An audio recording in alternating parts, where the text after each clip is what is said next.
Hello my friends, welcome to Ride Review. Today we are taking a closer look at the Discover 2 from Velotric. This is a, commuter utility e-bike, very versatile. It's going to be a great fit for people who are, riding in the city. Maybe you want to use it to commute to work or school, some fun rides, that kind of stuff. Maybe if you want to go and do a little bit of exploring off-road, do some adventure riding, it's up to the task. These are more designed for city streets with the tread on these tires, but they're wide enough that they'll do pretty decent traction on dirt or gravel or something like that. And we've got the suspension fork on here, 80 millimeters of travel, hydraulic lockout, actually a pretty decent fork. So if you do want to get a little bit adventurous occasionally with your riding, this would certainly be up to the task.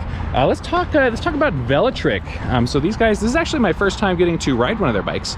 Definitely has made a good first impression because I think they've done a really good job. I mean, this thing is polished, it's designed well, it's built well, it's got some really cool kind of tech connected features, which we'll talk about in a minute here. Now Velotric has a lot of bike shops, so you can buy the bikes just directly from them online on their website, or you can go to one of their shops, which is the best way to do it. You can get fitted, you can actually test ride it, and then if you buy it at a local shop, you have some place you can take it into if you need just some support, maintenance, or if there is a problem with it that's covered under warranty. It's kind of a pain if you have to deal with that via online support for any company. So being able to go into a shop is awesome, and these guys have over 1,000 dealers in the US. Pretty impressive.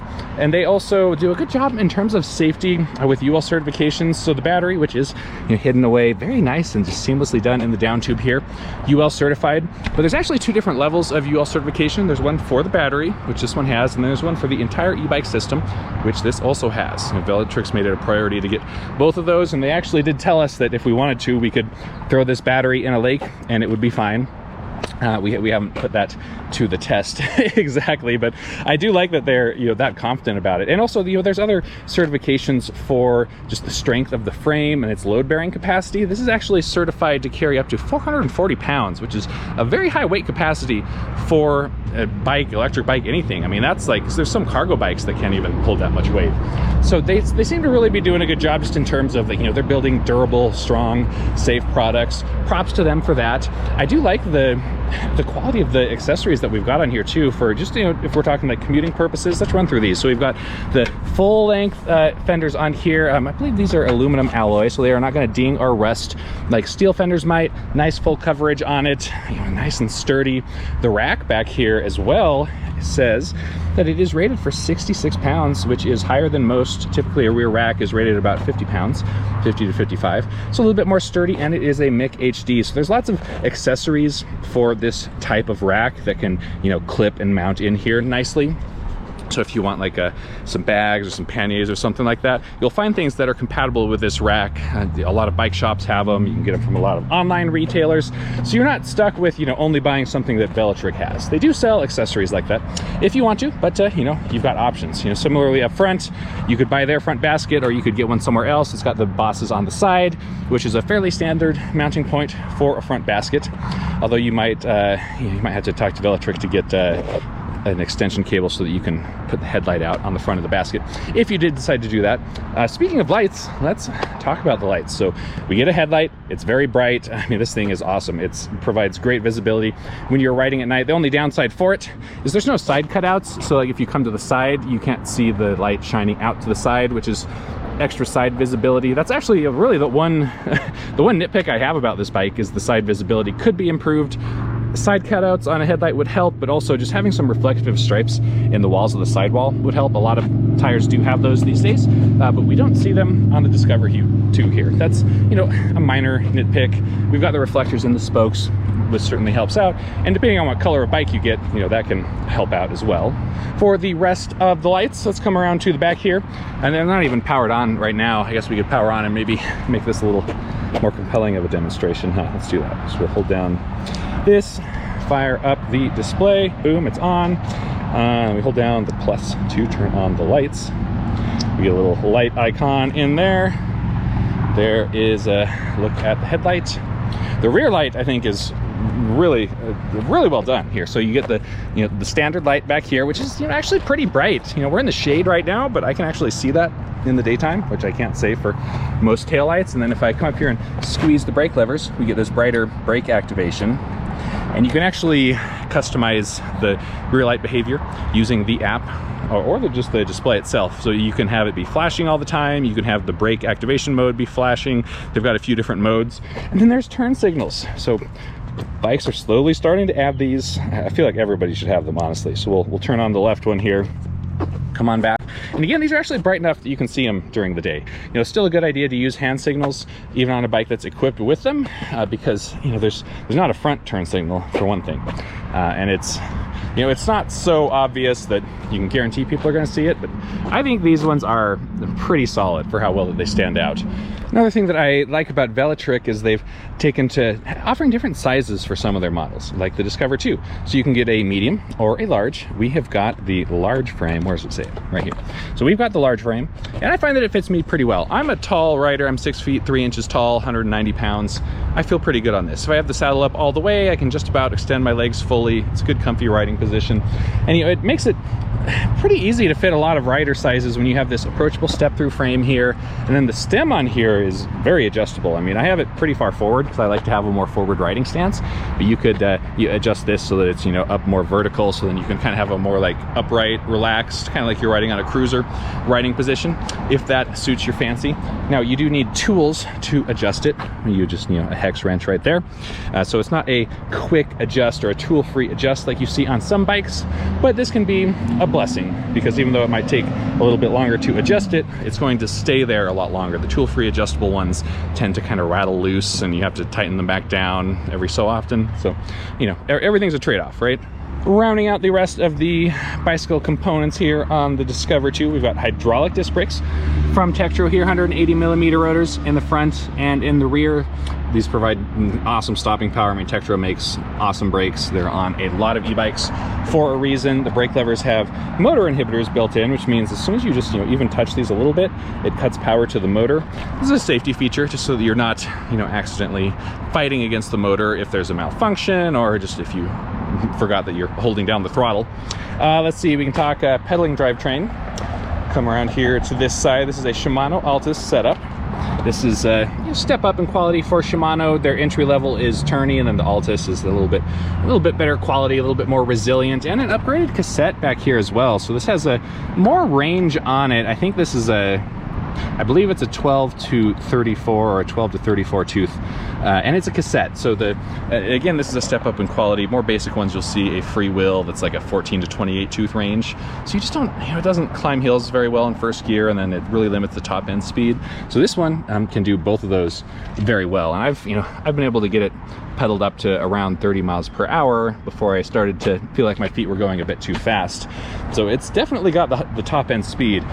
The motor, which we've got right back here, rear hub motor, 750 watts right there. And then you have two ways to activate that. You can use the pedal assist, which is a torque sensor. So, you know, hidden inside the bottom bracket down there is a torque sensor, which measures pressure on the pedals. So you push harder on them, you get more activation out of the motor. If you just pedal lightly, you just get a little bit.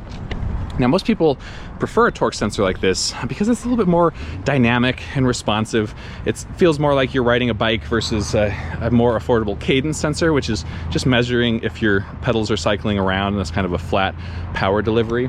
So I like this as well, but it's, you know, definitely something that if you've never ridden on a torque versus a cadence sensor, you go into your local bike shop and try them out just so you can see what the difference feels like on it. This torque sensor on here does have a little bit of a delay to it, I've noticed. I will demo that for you as best I can in the ride test. Now, if you don't want to use the pedal assist, you know, maybe you're coming home from the gym and you're worn out or something like that, you can just use the throttle. Right over here on the left, trigger throttle. We're in mode 0, so we don't, you know, throttle is off at that point. But, you know, once you start lifting this up, as long as you're up in level 1, then you can hit the throttle, and it will go quite fast. Let's see what it'll get up to. I mean, it'll get up to around 30 miles per hour or so. I've got it on the kickstand, so we're not actually going anywhere. Now, I have this set in the display to unlock the throttle. Typically, the throttle will be locked down to 20 miles per hour. Let's slow that down. There we go. So typically the throttle will be locked to a 20 mile per hour top speed, and then you can pedal it faster up to 28 miles per hour using the pedal assist. But I went into my display settings, I unlocked the throttle, I unlocked the top speed too. So if you want to, you know, really pedal and push yourself even past 28 miles per hour, I got mine up to 31. Keep in mind, you know, depending on where you live, this may not be technically street legal for an electric bike. Typically for a class 3, it's 20 miles per hour on the throttle, 28 miles per hour on pedal assist. But you know, it's definitely a gray area. And this bike, it's not so powerful that it feels ridiculous to me. Like if I want to get up to 30 miles per hour on this thing, I actually have to, you know, really be pedaling and, you know, really pumping in, putting in some work to get there. It's not a speed demon where you can just, you know, hit the throttle and be flying around at 35 miles per hour. So, you know, maybe a little bit in the gray area, but I think that's pretty, you know, it's okay by me. And you can go into the settings and, you know, set your speed limit to whatever you feel safe with. So I mentioned this being kind of a high-tech bike. So one of the things that it does is you can pair it with Apple Find My. So you have an iPhone, you can connect this to Find My, and then you can see its location using the Find My network. So, you know, great theft prevention, theft recovery kind of a thing there. I haven't paired it with mine just because I don't want to, you know, then it'll be linked to my phone and somebody else is going to want to pair with this one eventually. But that's a great, just kind of a security feature, a nice peace of mind thing. And then we're going to run through the display first, and then we'll talk about the app that also pairs with it. I think the display is really well done. It's easy to see in sunlight. You know, we are in shade here, but even in direct sunlight, with my sunglasses on, I'm able to make it out. So I think they did a good job with that. Always a relief, because some of these color displays, man, are just kind of tough. So you can see we're in boost mode. And this was something I found kind of interesting. It was a little bit confusing at first until I figured out what's going on. So over here on the right is just your assist level, pedal assist level, if you will. So, you know, you can go from 1 all the way up to 5, but, you know, we're still in boost mode. What the heck is that? Well, we can come in here to the settings. We'll hold down the M on here. And then we can go riding mode, hit M again. There we go, boost. So we can drop this down to trail or eco. So this is kind of a, I don't know, you could say like a master level setting for it. So now we're in eco. So in eco, we still have, you know, 5 all the way through 1 in terms of fine tuning the power. But if you want to really be efficient on power, maybe you want to get some more exercise, you can set it into eco, and then you still have some range to play with in that. And if you really want to go fast, boost mode, which I've been quite a bit of riding in. We'll start on eco when we get to the ride test. You get some good, you know, readouts on here, your trip distance, trip time. You can hit M with a short press to kind of cycle through the stuff on here. Average speed, max speed, carbon dioxide saved, 24,000 calories. All right. So, you know, that's the display readouts and whatnot. Let's go back into the settings here. So we hold down that M. I like that this is actually a intuitive, easy to navigate menu in here. You know, some e-bikes have a menu that's just a whole bunch of gibberish. You know, you need the manual and you risk goofing up your settings if you're looking at anything. So you look at the riding mode, you can come in here and change your speed limits. You know, like I said, I've got mine all the way up to 28, but I've been able to go faster than that. So it seems like it's maybe not too strictly enforced. You can change your screen brightness, auto power off, you know, automatic lights. You can have them turn on automatically, which is a pretty nice feature. You can choose to limit the throttle speed or not. Cruise control, which I have not tried, but always a nice feature to see on e-bike. Here's where I was talking about the rear light mode. You know, so you can have steady with enhanced brake light. You can have a flashing with an enhanced brake light, or steady with an enhanced flashing brake light. Options for everybody. I've just left it in 1. You can pair it with the app, you can pair it with Apple Find My, you can change between Imperial and Metric. So pretty good stuff, the customization options just from the display itself. And then if we get into the app, it provides us with you know, another way to interact with things. Okay, let's see here. Fire it up. I've already got it paired to my bike. Bike settings. So, you know, you can name it. You can change your modes in here. So if you want to, you know, go from eco to boost or whatever, you know, maybe you have your phone mounted on the handlebars, you can do it all in here. So of course now we're going to get the spinning wheel of death now that I'm trying to show things off. Settings fail. I'm not sure if we're actually connected to the bike right now. Connected, we are. Okay, can we change it now? There we go. Yep, it says boost on there. It's working. We'll put it back into eco. You can change your screen brightness in here, 1 to 5. I don't know why you wouldn't want it all the way up at 5. Change your speed limit, auto power off. Basically everything you can do in the display, you can do in the app. A little bit easier to work with for some of the things. This is the real killer feature, which is the firmware update. And oh, no update available. Man, I wish it would let me go in here to see the menu so I could show you. It's got 3 different firmwares that you can update. You can update the display firmware, the controller firmware, and the battery firmware. So I installed updates for all 3 of those this morning once I got the app set up. Very awesome that you can do that, because for a lot of electric bikes, if there's a issue with it that requires a firmware update, you usually have to take it into a dealer somewhere. You know, they have to plug into it using their computer and some special cable. It's just kind of a hassle. So to be able to do this over the air on your own, really awesome feature. Love just how easy the display and everything is to work with. The Apple Find My, like, they're doing a good job with the just kind of the technical integration of this e-bike. Well, we might as well pop the battery out here, have a look-see. So we got to turn this up to unlock it, and then we can grab it, and there we go. UL certified. This is a 705.6 watt-hour capacity, so that's a pretty good high capacity. You know, the e-bike batteries are getting bigger and bigger as time goes on, but this is plenty to get a lot of range. I think they advertise up to 75 miles of range if you're riding in one of the more efficient settings, which I think is completely doable for a bike like this, especially with a torque sensor, which is pretty efficient. Love the integration of the battery here. Here's the charge port if you want to charge it while it is on the bike. Do note that since it's located, you know, low down on the, down kind of near the bottom bracket here, if you have it plugged in and charging, the pedals can kind of hit it. So, try not to move it around while you're charging. You don't want to risk damaging your charging cable. But yeah, just the electronics integration, all the cabling integration on this, very well done. Cables are well managed. It's very sleek appearance. It's not, it doesn't scream electric bike. People might not realize that it is at a first glance, which can, kind of help with reducing theft risk a bit, since e-bikes do tend to be targeted more often than regular bicycles. Word to the wise, if you do have to park this up at like a public rack or something, bring the battery inside with you, like to work or school or something. Makes it a lot less likely to be stolen. What's up, everybody? Tyson here from Ride Review. I want to take a quick moment to tell you about Micromobility America. This is a micromobility focused conference that is happening in Southern California on November 14th and 15th this year. Now, we are pulling out all the stops and trying to get a lot more dealers, and if you're a store owner or maybe a distributor for electric vehicles, bikes, scooters, skateboards, EUCs, micro cars, anything like that.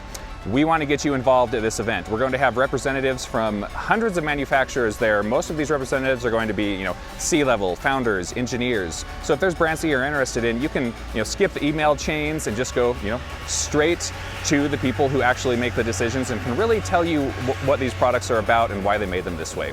Also at this event, you can expect, we're going to have networking mixers, we're going to have after parties, we're going to have the dealer awards, we're going to have a Shark Tank style competition where manufacturers can bring in some of their, new and outlandish product ideas, and then the dealers will get a chance to, vet those and rank those, see if they're going to be good for the market or not. If you guys are interested, please check out the description of the video. You're going to find a link where you can learn more and get registered.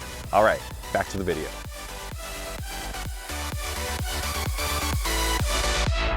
Here is a quick look at this, just from like a fit sizing perspective. If you're wondering about how it's going to fit you, I'm going to make sure I put this up at the highest level here. Again, I am 6 feet 3 inches tall, and this is the large frame size. They do have a medium one as well. So with the seat all the way up to max height, I can just about extend my legs fully down here on the downstroke of my pedals. I have my stem a little bit forward here, so I can sit a little bit forward, which I prefer. But this is adjustable. If you were to raise it up here, maybe lift the handlebars, you could have a nice kind of upright, almost sort of a cruisery seating position. If you don't like this more like kind of forward classical bicycle fit to it, but very comfortable bike. Like it's very comfortable to sit on, having a little bit of a swept back in the handlebars, makes them easy to reach. The seat's comfy, like really well dialed in, I think. All right, I'm gonna take it for a spin here.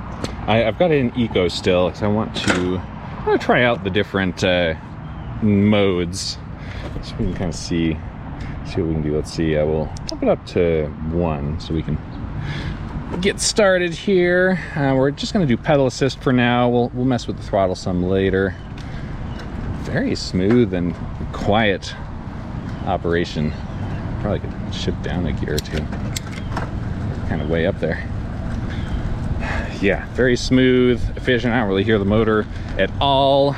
You know, we are just in level 1 and in eco, so I imagine we're not you know, using a whole lot of motor power. I can feel it helping out. Like, it does feel easier to pedal than a normal bicycle by just a little bit. But, you know, it's just a little smidge of extra help. So this would probably be a, you know, a great mode if you're really want to maximize your range, get as far as you can, or, you know, you're just trying to be active, you know, get a little bit more exercise. You know, I'm getting up to 12-13 miles per hour pretty easily.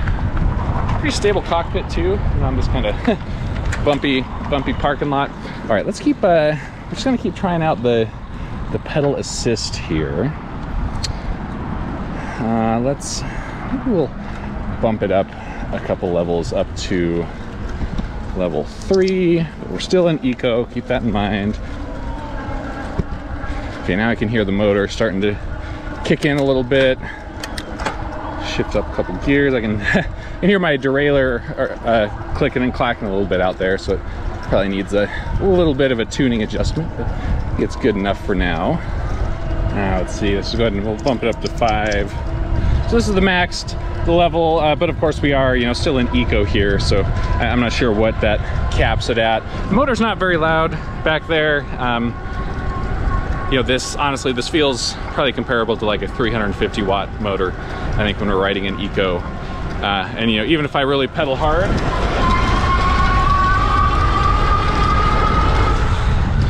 motor's still not very loud, you know, kind of on the stealthy side, so it's not gonna be obnoxious for people that you are riding past. But we can still get going, you know, pretty fast here in eco mode. You know, there we are up to 20 miles per hour pretty easily. Still feels nice and stable here. Able to easily cruise no-handed, which I am a fan of. Like, I like having a bike that actually has a, you know, stable enough frame and cockpit that you can easily do this. I'm curious if the throttle is affected by, you know, these different settings. So let's try that out here. We're gonna drop it down to level 1, still in eco. Just gonna hit the throttle. The bar for showing the motor power definitely spiked up a bit higher, but this is a pretty tame acceleration here. There we are, we're up to 15 miles per hour. So not super peppy. I'm guessing it probably is limited by it being an eco, but you know, we're getting on up to 21, 22, 23, so we still got some good top end. Let's slow it down here. I'm gonna just bump it up to level 5, see if this feels the same for the throttle. Get the throttle to take off. The power activation bar is purple, but that appears to be the only difference. It doesn't feel like we're going any faster. There is 15 miles per hour. So slow and steady acceleration, nothing to write home about. Let's bump this on up and try the other riding modes instead of eco. Is maybe a downside for this setup is that you do have to go into the display settings to change this. Of course, if you have your smartphone, you can do it quickly through the app. Let's see, riding mode. We're just going to bump it right on up to boost mode. We're not going to bother with testing trail. You know, it should be somewhere in the middle. So this is the back button, by the way, right down here. Okay, so now we're in boost mode, level 5. Let's try the throttle, just see if it feels any different or if it's the same. It's different. It's definitely a lot faster than it was before. We're already past 15. There is 20 miles per hour. Okay, yeah, boost mode throttle. This, you know, this definitely feels like a 750 watt motor now. We're cruising. Look at that. We're already up to 25 miles per hour just on the throttle, not pedaling at all. Let's try this out pedaling and see how we can do. We're still up in level 5.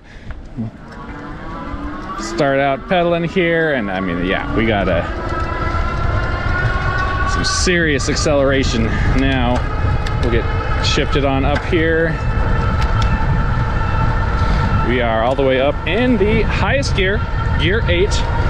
We are at 25 miles per hour now, and I've still got room to pedal even faster than this. Like if you look at my pedal cadence here, now we're up to 28 miles per hour. We're going class 3 speeds.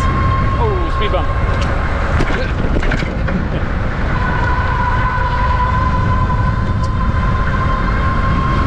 Yeah, so we're up to 29. There's 30 miles per hour. So we are flying. Still nice and stable. Awesome. So I feel like I could probably get up to 32 or 35 before I would max out the pedaling drivetrain, before my feet would be going too fast. So this thing's definitely got the top end speed, you know, if you want to talk just being a class 3 and beyond e-bike. Certainly up to the task. Let's see, I got a couple other things I want to demo here. Let's try this out in, we're going to drop it down to level 1, but you know, we are still in boost mode. I'm just kind of curious, you know, I don't like having to go in and, you know, fiddle around with the settings to change between, you know, boost, trail, eco. It's just changing between the the 1 through 5 is what I would rather do. And so, you know, if this was my bike, I'd probably leave it in boost or maybe leave it in trail. I don't know, you know, figure out which one you like. But here in level 1, we'll just kind of, you know, slow down a bit and then start pedaling hard. I hear the motor, but it's pretty subtle. I'm definitely having to put in some exercise here. Get it up to 20 miles per hour. There's not any speed caps for the different levels, so even if I'm just in level 1, I can still, you know, get all the way up to, you know, 28, whatever, however many miles per hour. Only difference is I'm just going to be doing more work, but the motor will continue to help me out. It doesn't cut off at any point as long as you have the speed limit raised in the display settings. So yeah, here in level 1 boost mode, I'm able to, you know, now we're going 23, 24 miles per hour. As you can tell from my breathing, I'm doing quite a bit more work here, but this feels like a pretty good spot for me. You know, I ride bikes a lot. I'm in decent cycling shape, so I'd probably do this just to get some more exercise while I'm riding. Now, I had mentioned there's kind of a delay to the torque sensor for pedal assist, and I want to try and show that to you guys, because you know, not all torque sensors are created equally. You know, how quickly they respond, the way that they respond. There's a lot of different ways that these can be programmed, you know, quality of the sensor, all these factors. This one's got a little bit of a delay, which is kind of you know, unusual for a torque sensor. So to demo this, let's see, we're gonna get all the way up to level 5, and then we'll shift this down a little bit here. What I'm going to do here is I'm going to just kind of like start and stop pedaling a few times, and I'm going to be pedaling hard, like pushing hard on the pedals all the time, so it'll be activating it at full level so you can actually hear the motor. But this way you can see that there's just like a little bit of a delay with the start and stop. So come here from just a dead stop. There we go. Stop.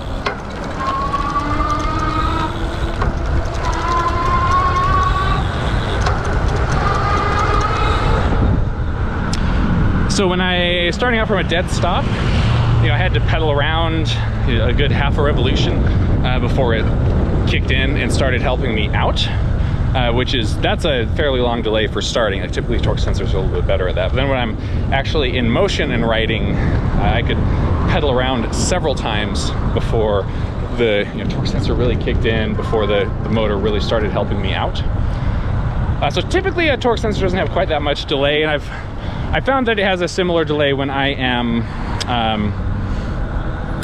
changing the amount of pressure that I'm putting onto the pedals, right? So maybe I'm pedaling along lightly, then I switch to pedaling hard, or the inverse, pedaling hard and then I switch to pedaling lightly. You know, there's a second or two delay in there before it adjusts the level appropriately. And it's really not that much of a delay. It's enough to be noticeable, especially if you've ridden like some of the more like high-end torque sensor variants out there, but it's still a lot more responsive and dynamic than a cadence sensor would be, because it does, you know, actually adjust to you. Maybe it's not instant, but it still gets there. It still kind of matches your power output.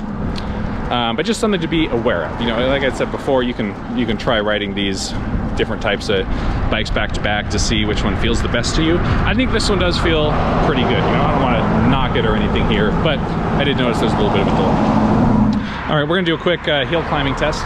Not a extremely steep hill. You know, we don't have extremely steep hills close to here, but this will do the job here, and we're going to try this just on the throttle. This thing does really good climbing hills if you are pedaling along, especially since you have a decent range cassette back there. So you know, as long as you're helping out, then I think you'll be able to tackle pretty much any hill. But I'm kind of curious, what can we do with just the throttle? I think it's 75 Newton meters of torque for this motor, which is decent for a hub motor. Still in boost mode, still in level 5. I'm not going to help it out at all. We're just going to hit the throttle, let it take it away. Struggling a little bit, but we're doing it. We're up to, you know, 12. We seem to have kind of seems like we kind of stopped at 12 miles per hour while we were on the steep bit of the hill, but we are over it there. So, you know, made it up there. We are at, you know, close to full charge on the battery, which is where you're going to get your best performance, you know, top speed, torque for hill climbing, whatever. The more your battery goes down, the worse it gets. That's the same for any e-bike across the board. One more look at the riding position here. Yeah, I've got mine configured so I have just a little bit of a forward stance to it, but very easily adjustable if you want it to be sitting a little bit more upright, cruisery. Tune it into your style. It feels like just a very comfortable, well-designed bike. I mean, you saw me riding no-handed going 30 miles per hour. I think it's very sturdily built, and not a lot of frame flex, which is great considering it's a step-through. You know, a lot of times you kind of sacrifice some of your frame strength to have a step-through frame, but it looks like they managed to keep this one sturdy, especially since, you know, 440-pound weight capacity. That's pretty sturdy. Alrighty folks, well thanks for coming along on this review today. We're at the end of the road here, so I just wanted to share some closing thoughts on the Velotric Discover 2. And overall, big fan of this bike. I think Velotric did a really nice job with just, I mean, everything on it, honestly. Like, it's designed well, it's built well, it rides really nicely. I really had to try to find any, you know, negative stuff to say about it. And there's a little bit of delay with the torque sensor. There's no reflective stripes on the sidewall tires, you know, kind of nitpicky things. Like, overall, I think it provides a lot of value for the money. Really solid riding bike, and you know, like I mentioned at the start of the video, Velotric has shops everywhere, so it should hopefully be easy for you to find one in your area. Get in and test ride one, see if it is the bike for you. All right guys, now in the video description you will find a link to the full written review on our website, ridereview.com. It's got pictures, all the specs, you know, everything I forgot to say here you will find there, so be sure and check that out. Okay guys, ride safe out there. I'll catch you in the next video.